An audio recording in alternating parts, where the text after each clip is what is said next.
Om Sai Ram. So we are here back with you with the fourth chapter from your Sociology PU2 book, Family in India. So family is the most important unit of any society. It is the smallest unit and the most important unit. And the unique feature about family in case of India is the joint family system. Joint family system, what it is, what are the characteristics, what is the meaning of the joint family system, all of it is what we are going to study in this part of the chapter, which we have divided in three parts. So in all the three parts we are going to discuss. In the first part we are discussing meaning, definitions and characteristics of a family. In the second part we'll again be discussing, taking some examples of a matrilineal and patrilineal type of a society, their family and their advantages, disadvantages. And the other part we are going to discuss the changes that are coming in these kind of family systems and what is the reason for these changes. So let's start with the first part where we are going to discuss the meaning, definitions and characteristics of a joint family. So let's take the meaning of a joint family. Joint family is a group of kins of several generations ruled by a head in which there is a joint residence, common kitchen and property where members are bound to each other by natural obligation. So this was one meaning of a joint family. I have broken it into 4 points for you to remember each of the points. So the first point says it is a group of kins meaning your relations of several generations, not only your generations or your parents' generations. It can be a generation above, it can be a generation down. So it is a combination of 3 to 4 generations living together. It is ruled by a head. So head meaning there is a ultimate authority of the family who is supposed to be known as karta of the family, in which there is a joint residence, so they live together. Common kitchen, that means they cook together, and property, that means whatever property they are holding, the apartment or the place where they are living, any other property, their business, their fields, everything is divided amongst the members according to the decision of the karta, and where members are bound to each other by natural obligation. So every person is bound to each other. So they are not only living together, they are responsible also for each other. Then only we can call it a joint family. So you have certain duties, certain obligations for each other. Okay, let's take some definitions of a joint family. Before that, let's see some pictures of a joint family which I collected from the YouTube. And here you can see how happily they are all together, and there is, you can see who the karta can be. Maybe the eldest person of the family is the karta, and you can see the youngest person also. So in the left picture I think maybe 3 or 4 generations living together. In the right side of the picture at least 3 generations you can see very, very clearly. So they are all staying under one roof, cooking together, staying together, following the same family traditions. So this is a typical picture of an Indian joint family, which is a unique feature of India. So let's take up some definitions now. So first definition is from Iravati Karve. In her book from Kinship Organization in India, she says, a joint family is a group of people who generally live under one roof. So joint family is a group of people. Where do they live? They have a common residence, who eat food cooked in one hearth. That means common kitchen. Who hold property in common. That means their property is shared amongst each other. And they participate in family worship. Family worship meaning the whatever tradition, culture they have, all the ceremonies, they are all supposed to be participating together. And they are related to each other as some particular type of kindred.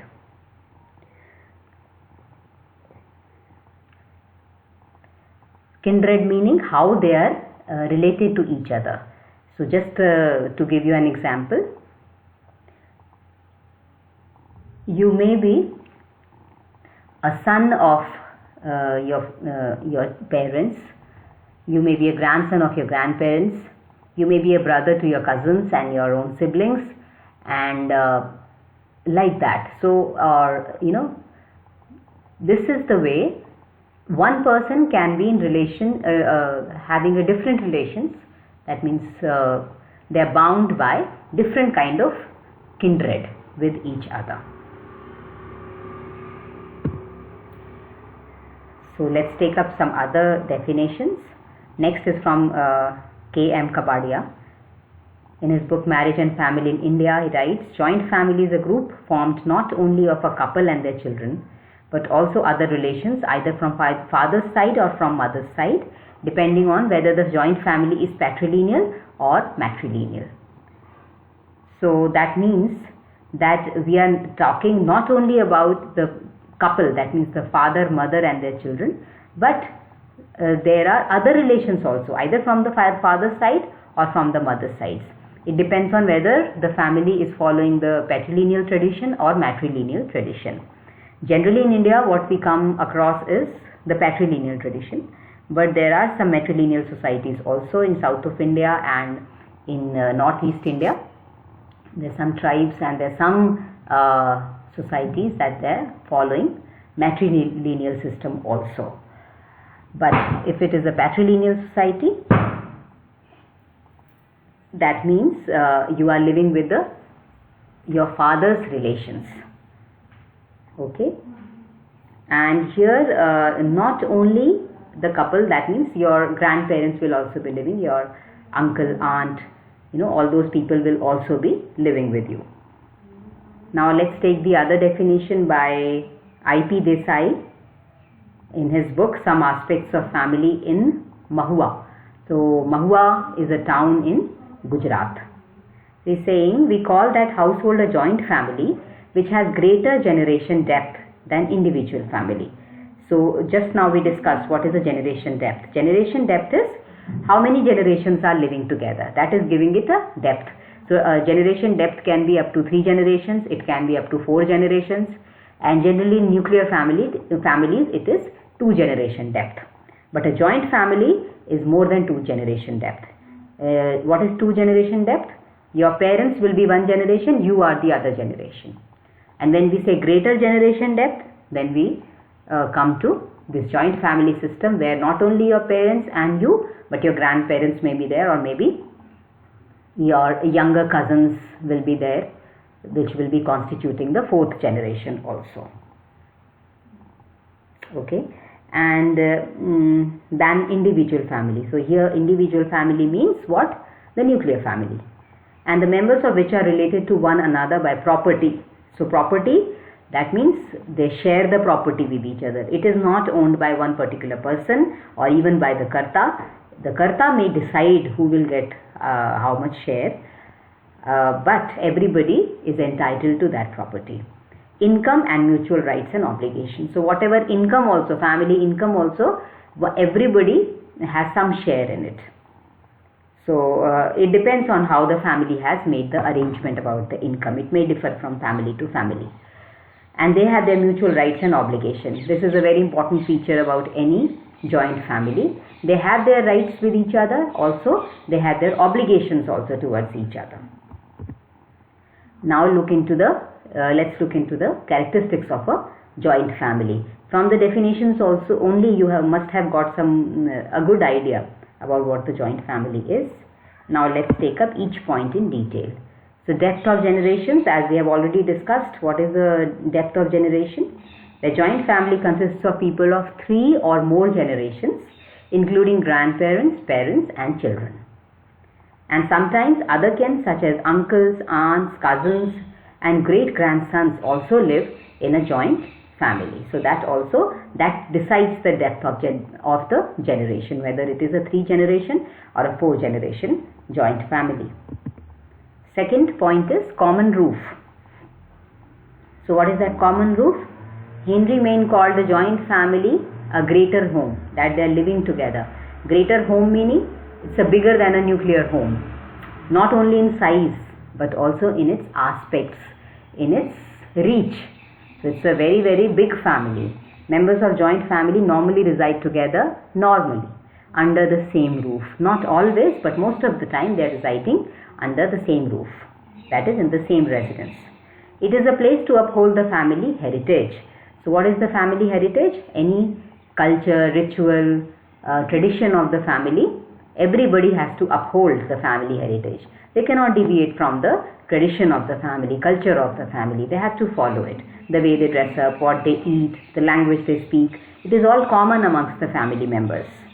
And the way they perform their rituals, marriages, even death ceremonies. It is common in the entire family. Common roof is a place for socio-economic, religious and entertainment, etc. So obviously when they are staying together, it is a hub of all the activities, and it may be socio-economic activity. Socio meaning when you are in relationship with each other. Economic meaning your financial needs are also taken care of by all the family members. Religious meaning all the religious rites are equally applicable to each of the members. And entertainment also, because so many people living together, this is an entertainment in itself. Otherwise also it is a group which can look for their own ways of entertainment. It's such a large group. And then due to the scarcity of accommodation, members of a joint family may reside separately. That means what? That sometimes the accommodation may not be fitting to accommodate all of the members. It may be a very, very big family. So a few of the members may decide to live outside that particular residence, or for some reasons they may have to leave that area and they may have to work outside the city also. That does not mean that they are no longer the members of the family. They're still very, very strong emotional ties or socio-economic ties, or the familial ties are very, very strong with each other, even if they are not living together. They have still emotional and economic links with the original family. So you must have seen some cases where one son of the family is living outside, working in the city, and you must have come across the fact, maybe your father or some other person, they are sending money to the village. That means they are family members to look after their affairs. So even if they may live separately, they are still a part of that family.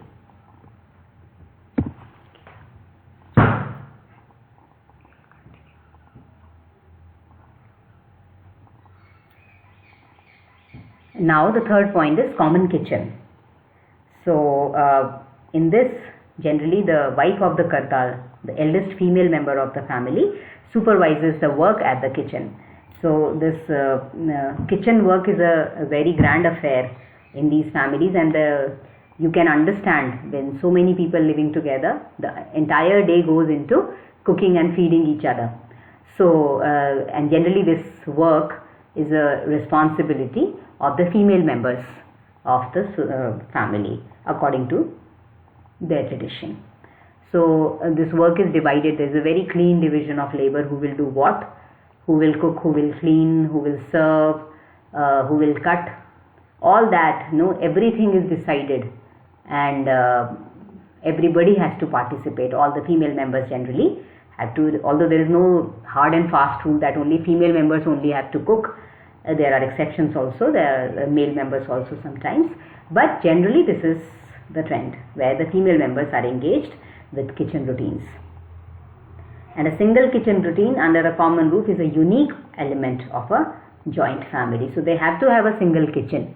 If they separate their kitchen, it is considered to be separating the household. So again there is a picture for you to see how they sit together, work together for the common kitchen, and everybody has their part. Sitting and eating together is a very big feature, and very, very important decisions are taken at this time. You can see the karta also here, and generally the oldest person, and his decisions, his opinions are always taken into account while taking any major decision regarding the family. And this is generally the place where you are sitting and eating. So many important discussions take place. The fourth point is common worship. Every family may have its own deity or kuladevta and its own religious traditions. So as we had discussed already, they follow the same culture, the same tradition, and everybody has to uphold the tradition of the family. Nobody can deviate from it as the norm is.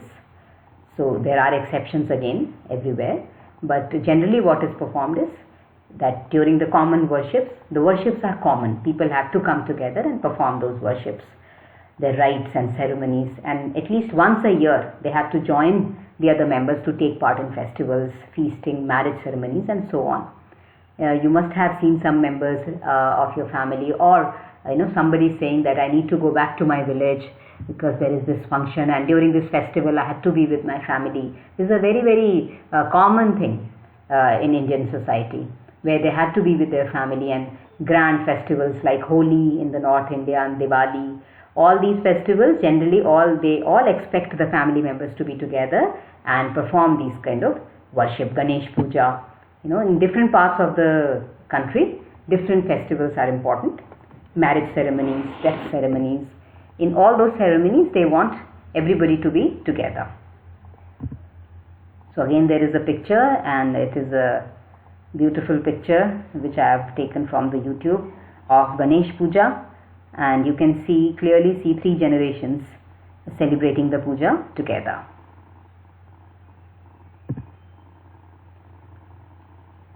Here the 5th point is common property. The members hold a common property.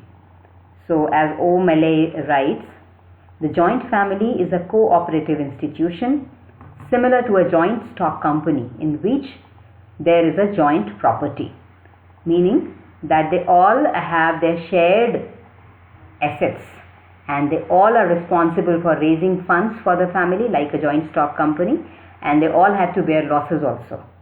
So they are all for each other. They have a common purse also where they pool in the funds. Everybody has their share according to what has been decided by the family members and the karta, and they all have to contribute in that common purse, and for all the day-to-day expenses are met from that money. So this is a very organized way in which it works, and if there is any discrepancy in this area, this is a major issue of their drift or any disagreements. So whatever property also they have, as we had already discussed in the beginning of the chapter, that is also shared amongst all the members. Exercise of authority. So we had discussed about karta. Karta is generally the eldest member who exercises his authority for all the important decisions, and his consent is very, very important. Be it marriage, be it other ceremonies, or even your career. So everybody has to have their say in whatever you think is your decision. But in a joint family, everybody will have their say, and the final stamp will be put by the karta of the family. So he's supposed to be there will be a superordination of the eldest member and subordination of all the other members. Superordination meaning he's like a boss, and subordination meaning we have to just follow what the boss is saying. So it is like a joint stock company where you have the ultimate authority and the followers. So it is a keynote of a joint family. It's very, very important, feature of a joint family. His commands are normally obeyed by others. So again there is a word normally, which means there are again exceptions where people break the bonds and take their own decisions. But generally what is exercised here is the karta's authority is exercised in all important family matters. Karta rules his family by love and affection. Similarly, in a matriarchal joint family, the eldest female or matriarch member exercises the supreme authority. So in a patriarchal society, in a patriarchal family, there will be a male karta. In a matriarchal family, there will be a female karta. So as a result of this comes the 7th point, which is of arranged marriages. Marriages have to be arranged by the elders of the family, and again the final decision will be taken by the karta of the family. So that's why the individual right to select his or her life partner is undermined. So there may be different ways in which they may approach the topic, but ultimately they have to seek the permission of all the family members, especially the karta of the house. So marriage is a very, very big decision, and it is taken jointly in a joint family. So the younger members rarely challenge their decisions and arrangements. They just have to follow what is being told to them, to marry this person or that person and not to marry that person. They have to just follow according to the joint family system. Anyway, nowadays, selecting a life partner to a family member is more democratic in nature. Democratic meaning, sometimes in these days, some changes are surfacing. You can look for some changes where this kind of a system has become a bit democratic from being autocratic. That is, Karta taking all the decisions. Now, Karta may ask the person concerned also whether it is his or her choice also to marry that person. The person's consent may also be taken into account nowadays to arrange a marriage. Here is a beautiful picture. Again, I have taken from the YouTube. Arranged Marriages of India, a product of joint family system. So you can see it's the Indian marriages happen with a big pomp and show, and all the relatives have to be present there, and all the customs, cultures will be followed according to their tradition, and everybody's presence is mandatory. That is, it is expected, and to ensure their presence, one has to go by their decision. So then one thing leads to another. The end result is arranged marriages, where everybody is happy. Now, 8th point is self-sufficiency. Self-sufficiency meaning you are not dependent on others, you are dependent on your own self. So in case of joint family, obviously it is such a big family, it is a resource. So you have your psychiatrist in the family, you have your nutritionist in the family, you have your supporter in the family, your counsel in the family, your confidant in the family. Everybody is there in the family itself. So you do not need to go out of the family. Even if there is a financial crisis or emotional crisis, people are there for each other to look after.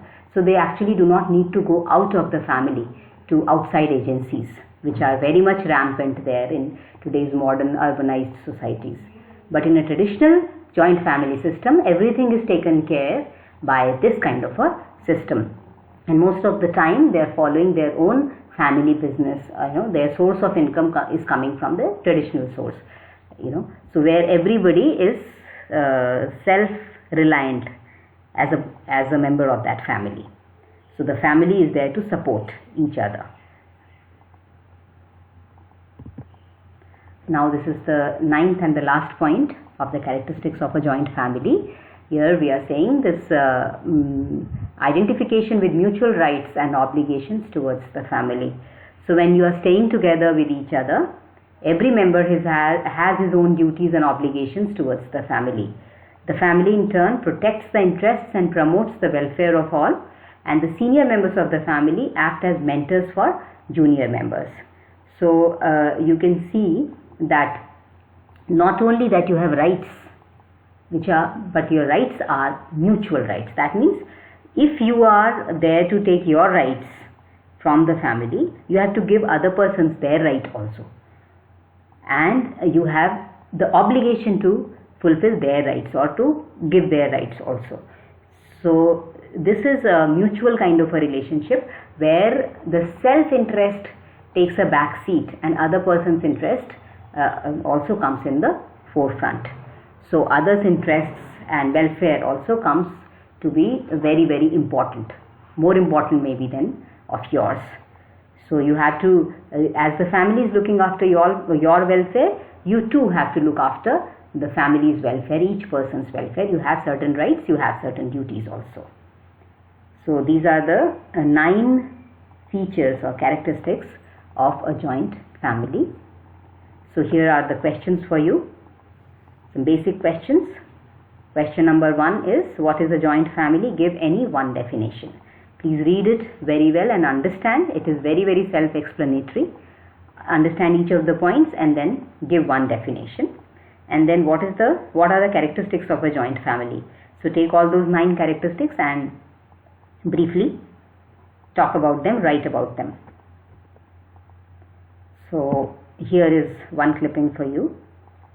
Families and the love that keeps them strong must be cultivated like a garden with time, effort and patience.